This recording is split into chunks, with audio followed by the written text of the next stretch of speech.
बिहार में दिखा, अब देश में देखेंगे, ऐसे नारे तो लग रहे हैं। लेकिन इसके पहले भी एक बार यह कवायद हो गई है कि विपक्षी पार्टियों को एकजुट किया जाए। 2014 में जब नीतीश कुमार ने बिहार के सीएम पद से इस्तीफा दे दिया था, तब वो पूरे देश में सभी समाजवादियों को एक साथ करने निकले थे। लेकिन उस वक्त अड़चनें आई और मामला ठंडे बस्ते में चला गया, या यूं कहे कि असफल रहा। हमारे साथ जेडीयू के राष्ट्रीय अध्यक्ष ललन जी बात करने के लिए है। ललन जी, आज तो आप लोग चार्टर्ड प्लेन से जा रहे हैं, दिल्ली जा रहे हैं, राहुल गांधी से भी मिलेंगे।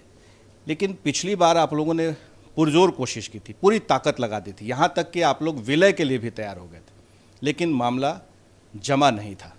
इस बार आपको क्या उम्मीद है? देखिए, आप उसको पूरे तौर पर ये इसमें नहीं कह सकते हैं कि असफल हो गया था, मामला नहीं जमा था। इसलिए कि हम लोग उसमें बिहार में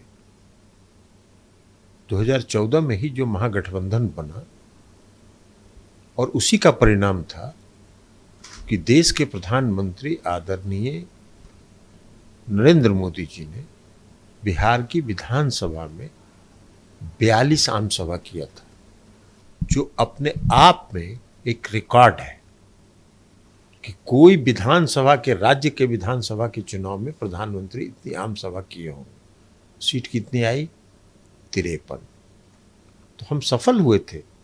2014 में भी जो माननीय मुख्यमंत्री नीतीश कुमार जी ने जो प्रयास किया था वो सफल हुआ था, और जो हम 2015 के चुनाव में जो सफल हुए थे उसी तर्ज पर इस बार 2024 के चुनाव में भी हम सफल होंगे।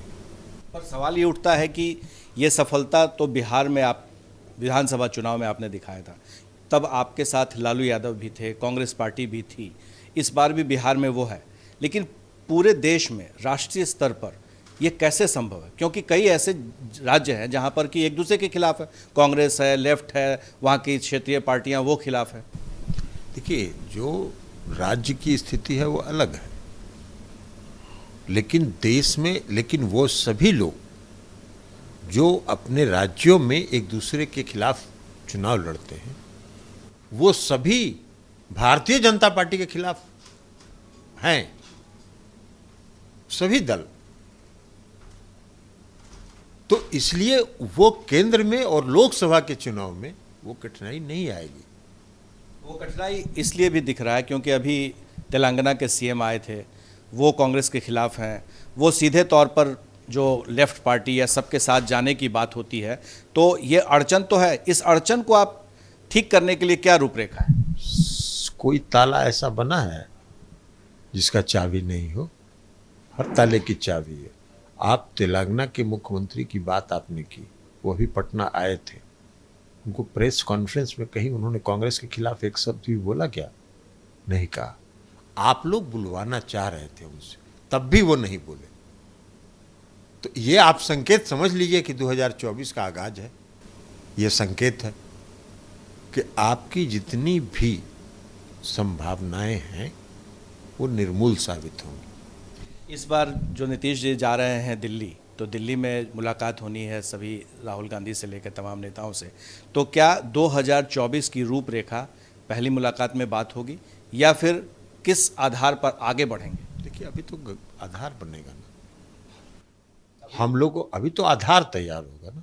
हम लोगों का ये मानना है कि सभी पार्टियों को एक प्लेटफॉर्म पर आना होगा, और एक प्लेटफॉर्म पर अगर वो इस देश को भारतीय जनता पार्टी से मुक्त करना चाहते हैं तो, और इसलिए, और हम समझते हैं कि अलग अलग राज्यों के जो क्षेत्रीय दल हैं और या जो राष्ट्रीय पार्टी है, वो सभी इस देश को भाजपा से मुक्त करना चाहते हैं और सभी एक मंच पर आएंगे। अभी मुख्यमंत्री जी जा रहे हैं। 9 अगस्त के निर्णय के बाद अलग अलग नेताओं का, अलग अलग राज्य के नेताओं का फोन आया था उनको, सबों ने मिलने की इच्छा व्यक्त की थी, और इसलिए मुख्यमंत्री जी दिल्ली जा रहे हैं, सबसे मिलेंगे। इसके पहले भी जो कोशिश हुई है तो दो तरह से बातें आई हैं। एक थर्ड फ्रंट बना है, और थर्ड फ्रंट बना करके नॉन कांग्रेस, नॉन बीजेपी, तो इस बार क्या थर्ड फ्रंट भी बनाया जा सकता है? इसका जवाब मुख्यमंत्री जी दे चुके हैं।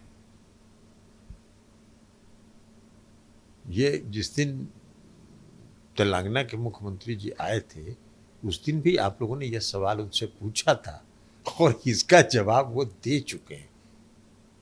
यूनाइटेड फ्रंट बनेगा, यूनाइटेड फ्रंट। एकदम एक तरह एक मंच पर सब लोग आएंगे और इसके लिए हम लोग का प्रयास है।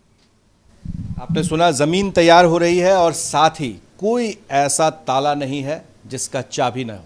तो जाहिर है कि चाबी नीतीश कुमार लेकर के क्या निकलेंगे और जो बंद ताले हैं सबको वो खोलेंगे, यही सवाल आने वाले समय में आता रहेगा। हमारे सहयोगी शैलेश के साथ प्रकाश कुमार, एबीपी न्यूज़, पटना।